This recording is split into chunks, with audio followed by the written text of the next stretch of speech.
Action news India में आपका हार्दिक स्वागत है। आज हम उत्तर प्रदेश के अंदर हम बात कर रहे हैं जौनपुर से कि आज पूरा देश त्राही त्राही कर रहा है। चाहे हम महिलाओं की बात करें, चाहे हम सरकारी कर्मचारियों की बात करें, या हम युवाओं की बात करें, या हम युवतियों की बात करें, लेकिन आज पूरा देश त्राही त्राही कर रहा है। हमारे बीच में अनीता गौतम जी हैं। अनीता गौतम जी, जिस तरीके से पूरा देश त्राही त्राही कर रहा है, आप इसको किस तरीके से देखते हैं? ये जो है बहुत ही व्यवस्था ऐसी बन गई है कि इसमें गरीब तबके के मिडिल क्लास के लोग ज्यादा परेशान हो रहे हैं, बहुत ज्यादा। और कुछ तो परेशान किया भी जा रहा है बहुत ज्यादा। इन्हीं से वसूली हो रही है। इन्हीं को हर एक तरह से शिक्षा का माध्यम खत्म करा जा रहा है। न शिक्षित होंगे बच्चे, न सवाल खड़े करेंगे, क्योंकि शिक्षा ही माध्यम है इनका। गवर्नमेंट स्कूल में बच्चे कोई भी हो पढ़ रहा था, अपर क्लास की तो मैं बात ही नहीं कर रही, एक मिडिल एक सबसे निचले स्तर की बात कर रही हूँ। एजुकेशन ही खत्म करी जा रही है, तो तराई मचना स्वाभाविक है। एजुकेशन ही माध्यम है, चाहे रोजी रोटी हो, चाहे वो स्वास्थ्य हो, चाहे वो किसी भी तरह से हो। तो अनीता जी, क्या लगता है कि निजी हाथों में देने से देश की तरक्की होगी, या मतलब क्या लगता है कि ये सरकार जो कहती है कि हम निजी हाथों में दे देंगे तो हमारा काम जल्दी होगा, तरक्की होगी? नहीं, ऐसा क्यों आप कह रहे हैं? नहीं, बिल्कुल नहीं। ये सारा काम तो देखिए ना, सरकारी ही तबके से होता आया आज तक। जो भी काम होता रहा, अभी कोरोना का था, पीछे लॉकडाउन का था, कौन निकल के आया बाहर? प्राइवेट वाले, वीआईपी वाले, कौन लोग निकल के आए? ये देखिए ना, एक आप न्यूज चैनल का लगा लीजिए, कैसे भूख प्यास और किस तरह से जहां निकल नहीं सकते थे, इतनी बुरी तराही मची, फिर भी इन लोगों ने काम किया। एक आशा वर्कर को लीजिए, उसने रात दिन काम किया। जितनी आशा वर्कर, कितनी ऐसी आंगनबाड़ी वाली उस दौरान उनकी डेथ हो गई है, किसी को पता भी नहीं है कब डेथ हुई और कब उनका अंतिम संस्कार हो और कहाँ गई वो। बहुत मैं एक निचले तब मैं डोर टू डोर करने वाली हूँ, टूगेदरिंग तब का मैं ये हाल कह रही हूँ। कौन निकल के आया उस टाइम? कौन बताइए ना? कौन पूंजीपति, कौन से प्राइवेट, कौन से निजीकरण, कौन से निकल के आए? यही लोग निकल के आए, यही लोगों ने सारा काम किया। लेकिन मैडम, जिस समय रेल बिक रही थी तो लोग सोच रहे थे रेल बिक रही है, रेल के अंदर हमारा कोई कर्मचारी नहीं है, हमारा कोई भाई नहीं है, हमारा कोई भतीजा नहीं है। तो जब तो किसी ने ऑब्जेक्शन नहीं करा। अगर रेल बिकी, जब किसी ने ऑब्जेक्शन नहीं करा, एयर इंडिया बिकी, जब किसी ने नहीं ऑब्जेक्शन करा, तो आज जो लोग हैं वो ऑब्जेक्शन कर रहे हैं कि प्राइवेट हाथों में नहीं जाना चाहिए। जी बिल्कुल, प्राइवेट हाथों में तो बिल्कुल नहीं जाना चाहिए, निजीकरण बिल्कुल नहीं होना चाहिए जी। लेकिन सरकारी कर्मचारी काम भी तो नहीं करते ना मैडम? नहीं, ऐसा क्यों कह रहे हैं आप? काम नहीं करते, बहुत गलत है ये। नहीं, सरकारी कर्मचारी ही तो काम कर रहे हैं। अभी मैंने बताया, जिस टाइम कोरोना और महामारी ये फैली हुई थी, कोरोना की और लॉकडाउन की, उस टाइम इन्हीं लोगों ने तो काम किया। निचले तबके से वो आंगनबाड़ी है, आशा वर्कर है, न्यूज चैनल है, ग्रोसरी है, मदर डेयरी है, पुलिस है, इन्हीं सब महकमे ने तो काम किया। सभी का की ड्यूटी एकदम जमीनी स्तर पे लगा दिया गया था। इन्हीं लोगों ने तो रात दिन काम किया, और इनको किस तरह से हुई। तो क्या लगता है मैडम, ये विकास नहीं हुआ भारत के अंदर? सभी जो चिल्ला रहे नेता के भी बहुत बड़ा विकास हो रहा है और हमारा देश जो है ऊपर तरक्की कर रहा है, जबकि जो जीडीपी है वो जीरो माइनस में जा रही है। नहीं, कहाँ से विकास हो रहा है? क्या विकास हो रहा है? बिल्कुल नहीं है विकास। क्या विकास है? तो जब एजुकेशन नहीं है तो क्या विकास? जब एजुकेशन नहीं है, रोजगार धंधे नहीं है, क्या विकास है? कहाँ से विकास हो रहा है? आप बताइए मुझे। उत्तर प्रदेश के योगी जी तो कह रहे हैं कि वो अच्छे अच्छे नक्शे दिखा रहे हैं और पुल बनाते हुए दिखा रहे हैं कि बहुत बड़ा विकास हो रहा है। सिर्फ कागजों में है ये, सिर्फ कागजों में है, कोई विकास नहीं। जमीनी हकीकत देखिए ना, जमीनी हकीकत हमें पता है, कुछ भी ऐसा नहीं है, बिल्कुल नहीं। अगर ऐसा होता तो जवानों के ऊपर लाठियां क्यों पड़ती?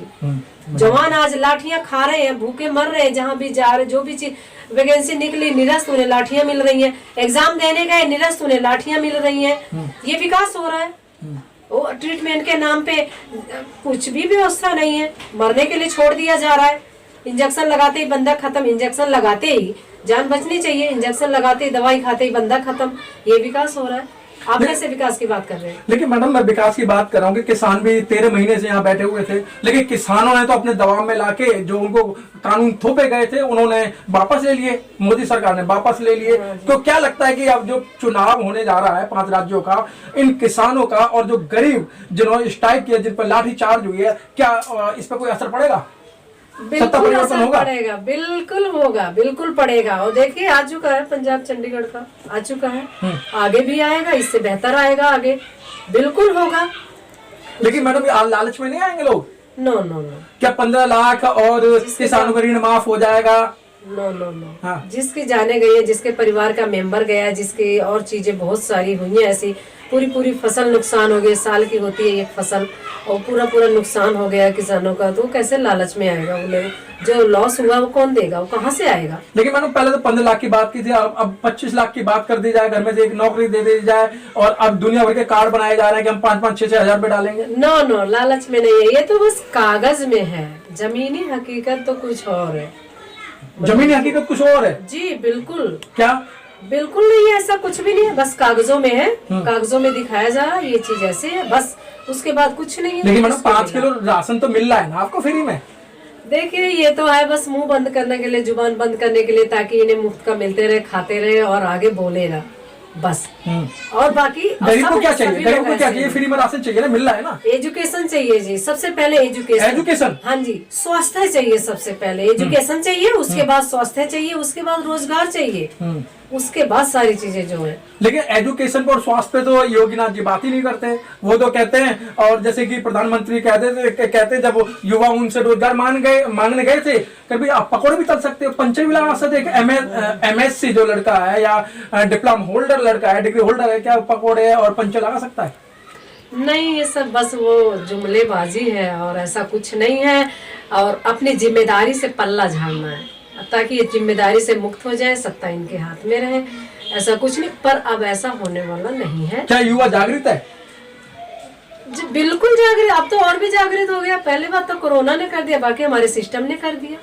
बिल्कुल जागृत है, बिल्कुल सिस्टम ने ऐसा कर दिया कि सबके हाथ। जब देखिए पढ़ा लिखा बंदा एक कंपटीशन का एग्जाम देने जा रहा है, उसे वहां लाठियां मिल रही है, तो अब नहीं जागरूक होगा तो कब? लेकिन मैडम सिस्टम तो आपको एक राष्ट्रपति भवन बनाया जा रहा है, प्रधानमंत्री आवास बनाया जा रहा है, तो आप कह रहे हो कि सिस्टम खराब है? बिल्कुल खराब। वो तो अपने लिए कर रहे हैं ना, अपना खुद के लिए कर रहे हैं ना, समाज के लिए बताइए ना कितने भवन बनाए हैं ये जो निचले तबके के, जो आज भी रोड पे चलिए मैं आपको दिखा रही हूँ। लेकिन मैडम योगी जी क्या कर रहा उसको? लेकिन कितने हॉस्पिटल बनाए। लेकिन प्रधानमंत्री जो आपके लिए 18 घंटे काम करते हैं, आप कह रहे हो कि मतलब ये किसके लिए बने? अपने लिए बना रहे हैं? किसने देखा? किसने देखा? नहीं, ऐसा कुछ नहीं है वो सब। क्या आपको लगता नहीं है गरीब माँ का बेटा अगर प्रधानमंत्री बन गया, चाय बेचने वाला प्रधानमंत्री बन गया, तो आज पूरे देश के अंदर त्राई हो रही है? क्या गरीब का बच्चा प्रधानमंत्री नहीं बन सकता है? बन सकता है, एजुकेशन गेन करके बन सकता है, जुमलेबाजी करके नहीं। एमए है? नो नो नो, उन्होंने खुद बोला हुआ है, मेरे पास है उसकी डिग्री। नहीं, कटिंग है, क्लिपिंग है उसकी। उन्होंने खुद ही कहा जी मैं तो पढ़ना लिखना जानता नहीं, मैं झोला लेके चल दिया। अब कहाँ से डिग्री आ गई? ये तो भाई। लेकिन हाँ मैडम, ये तो देखने में आया कि उस समय तो उस जमाने में तो कंप्यूटर चला ही नहीं करते थे, तो मोदी जी की डिग्री जो है वो कंप्यूटराइज है। नो नो नो, वो सब बेकार है, ठीक नहीं है, बेकार है। तो क्या लगता है इस बार ये जो सत्ता परिवर्तन होगा उत्तर प्रदेश के अंदर? बिल्कुल होगा। क्या युवा अपनी लाठियों को याद रखेगा? महिला अपनी लाठियों को याद रखेंगे? याद है जी, बिल्कुल याद है, अपनी पूरी ताकत से याद है। क्योंकि मैडम ये अधिकार मिला है वोट देने का, इसका हम उपयोग करेंगे।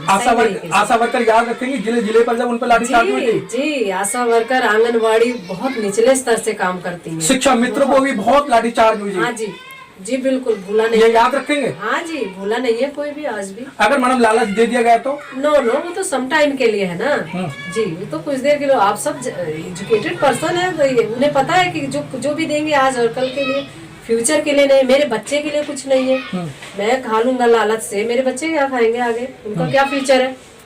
ये चीज ठीक नहीं है। तो मतलब आप सत्ता परिवर्तन करके मानेंगे? यस यस, बिल्कुल। जो हमें बाबा साहब ने अधिकार दिया है, इसका हम फुल यूज करेंगे। लेकिन मैडम बाबा साहब ने जो अधिकार दिया, आप पढ़ी लिखी हैं तो आप उस अधिकार का इस्तेमाल करेंगे, लेकिन जो अधिकार दिया है, कुछ तो दारू के एक पौवे में बिकेगा, एक साड़ी में बिकेगा, 5000 रुपए में बिकेगा, 500 में बिकेगा, कैसे रोक सकते हैं आप उन्हें? ये जन जागृत करके इस तरह से कि जैसे उन्हें पता है लॉकडाउन में और भी क्या क्या चीजें नई बनी, हमारे लिए क्या योगदान किया है सरकार ने, उन्हें पता है कि 1 मिनट। सभी को अब पता है, अब सभी जागरूक हो गए। देखिए जी, सबसे बड़ी बात तो ये है, सभी जागरूक हो गए, सभी को पता है। नशा उतरते ही मैं नाली में, ये अपने घर में, अब कोई ऐसा नहीं करने वाला। इन केस कोई होगा बहुत लाखों करोड़ों में, तो उससे कोई फर्क पड़ने वाला नहीं है। मेन युवाओं का है, युवाओं का देश है।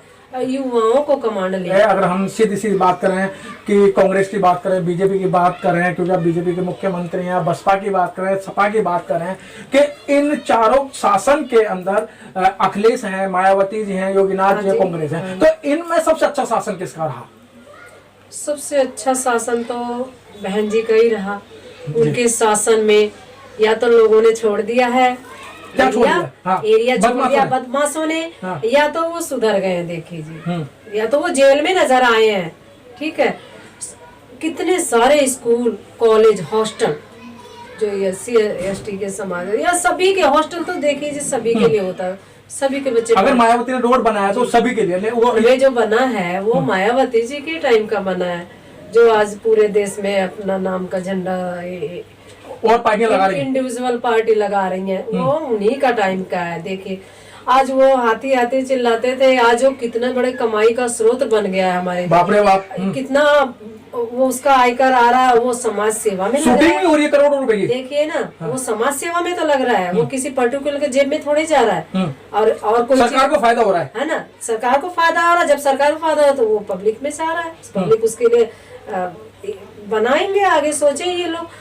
और बाकी उन्होंने कितने सारे, मैं बता नहीं सकती, school, college, university, hostel, hospital, road और रनवे। देखिए ना, ऐसा रनवे बनाया है कि उसपे वो 4 व्हीलर भी आप ले जाइए, जहाज भी ले जाइए, हेलीकॉप्टर अपना वहाँ पे लैंड करिए, 2 व्हीलर भी ले जाइए, पैदल भी। अच्छा मैडम, एक चीज समझ में नहीं आ रही है कि उस समय जब मायावती जी की सरकार थी, उस समय अपना कहती थी जय हनुमान गोसाई मायावती से मेरे आदमी की जान बचाई, जय हनुमान गोसाई मेरे बाबू की नौकरी बचाई। तो क्या सत्य है ये?